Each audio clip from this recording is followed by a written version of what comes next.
May God, who has begun this good work in you, bring it to fulfillment.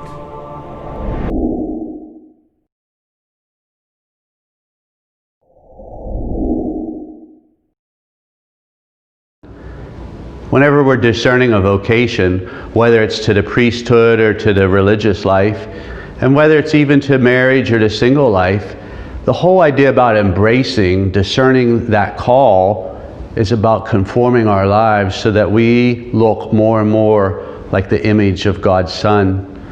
Today's first reading from Kings, we have Solomon in there, and God asked him, is there anything you want to pray for? And Solomon, in an incredible way, he tells God that he's young, he's inexperienced, and that his people, the nation that he's ruling over is growing. And he says to God, the only thing that he wants is an understanding heart. My dear family, as we gather here today and as we discern God's call in our lives, we all need that understanding heart. But today God's inviting all of us to help him out, to be conformed to the image of his Son.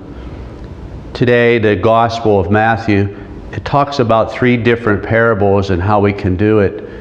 The first one talks about finding a piece of land and selling everything you have to get it. It's about sacrifice. The second one, it talks about, all the hard work that's involved in accomplishing God's will. And finally, the third one, sorting out a bunch of different fish, the good and the bad. It's about letting go. When we discern our vocation, it's going to take a lot of sacrifice. It's going to take a lot of hard work, and it's involving us letting go. I can remember somebody telling me that they go through this journey of life, and as long as we embrace our vocation, we do it in a way that we're going to make sure that we get to heaven, and we're going to take as many people with us on the way. My dear family, as we gather here today on this 17th Sunday, God's inviting all of us to be conformed to the image of his Son.